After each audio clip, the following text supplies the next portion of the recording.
کے چھوٹے سے گاؤں سونپور میں ہر سال کی طرح اس بار بھی گاؤں کا سواد نام کا میلہ لگنے والا تھا۔ میلے میں جھولے، ناچ گانا، مٹھائیوں کی دکانیں اور سب سے خاص بریانی پرتیوگتا۔ گاؤں والے پورے سال اس دن کا انتظار کرتے تھے کیونکہ بریانی تو سب بناتے تھے، لیکن گاؤں کا بادشاہ شیف کا خطاب صرف ایک کو ملتا تھا۔ شروعات پرتیوگتا کی گھوشنا۔ اس بار پنچایت نے اعلان کیا جو سب سے سوادشٹ، خوشبودار اور لذیذ بریانی بنائے گا وہی سال کا گاؤں کا وجیتا ہوگا۔ انعام بھی بڑا تھا، 10,000 کیش اور ایک چمکتا ہوا تانبے کا بریانی پتیلا۔ گاؤں کے ہر کونے سے لوگ تیاری میں لگ گئے۔ سب سے پہلے تھی رازیہ بی، جو پورے گاؤں میں چکن بریانی کی رانی کے نام سے مشہور تھی۔ انہوں نے ہنس کر کہا، اس سال تو میں ہی جیتوں گی، میری ہاتھ کی خوشبو کوئی بھول نہیں سکتا۔ دوسری طرف رمیش حلوائی تھا۔ حلوائی تو تھا لیکن بریانی بھی کمال کی بناتا تھا۔ اس نے اپنے سیلون کو بولا، ارے بھائی، اس بار بریانی ایسی بناؤں گا کہ جج انگلیاں چاٹتے ہی رہ جائے۔ اور پھر آیا فہیم، تھوڑا شرارتی تھا لیکن دل کا صاف تھا۔ وہ بولا، میں تو دادی کی ریسیپی سے کچھ نیا کروں گا، سب کو حیران کر دوں گا۔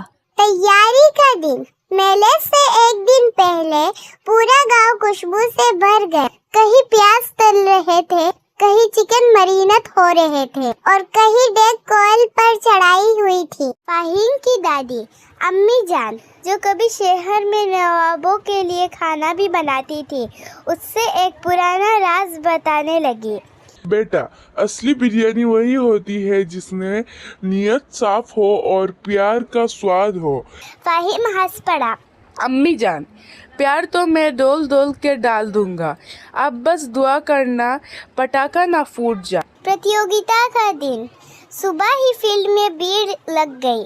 جج تھے گاؤں کے پردھان، اسکول ماسٹر اور سب سے تیز آنکھوں کی والی سلما چاچی۔ گھوشک نے مائک پر بولا، سارے پرتیواگی اپنی ڈیگ لے کر منچ پر چلے آئے۔ سمے ہے 2 گھنٹے۔ اب اصلی مقابلہ شروع ہوا۔ رازیہ بی نے لکھنوی چکن بریانی بنائی، کیسر اور الائچی کی خوشبو سے بھری۔ رمیش حلوائی نے مٹن دم بریانی بنائی، جس میں اتنا گھی تھا کہ چمچ بھی پھسل جائے۔ اور فہیم کچھ عجیب کر رہا تھا۔ فہیم کا ٹوسٹ، فہیم نہ ہی چکن ڈال رہا تھا نہ مٹن۔ لوگ ہنسنے لگے۔ ارے او فہیم، تیری بریانی تو ویجیٹیبلز جیسے لگ رہے ہیں۔ فہیم صرف مسکراتا رہا۔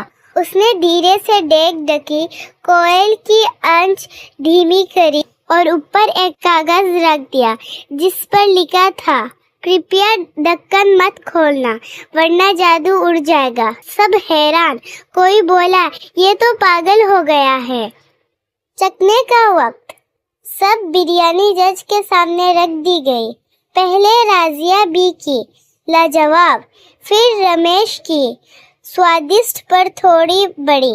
اب باری تھی فہیم کی، تو خوشبو پورے میدان میں پھیل گیا۔ سب آنکھیں کھل گئی۔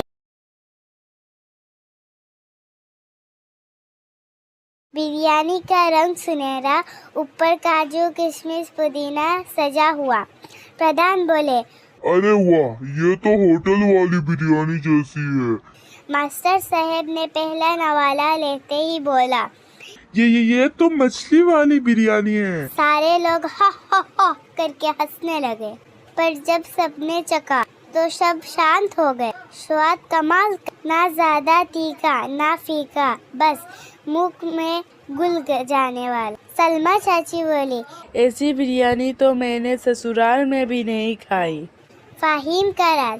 فہیم نے مسکرا کر کہا، امی جان نے سکھایا کہ کھانا سب کے لیے ہونا چاہیے۔ گاؤں میں بہت لوگ گوشت نہیں کھاتے، تو میں نے سوچا ایسی بریانی بناؤ جو سب کھا سکے۔ اس لیے میں نے مچھلی کو مسالوں میں ایسا پکایا کہ سواد چکن جیسا ہو اور خوشبو مٹن جیسی آئے۔ جج نے اعلان کیا،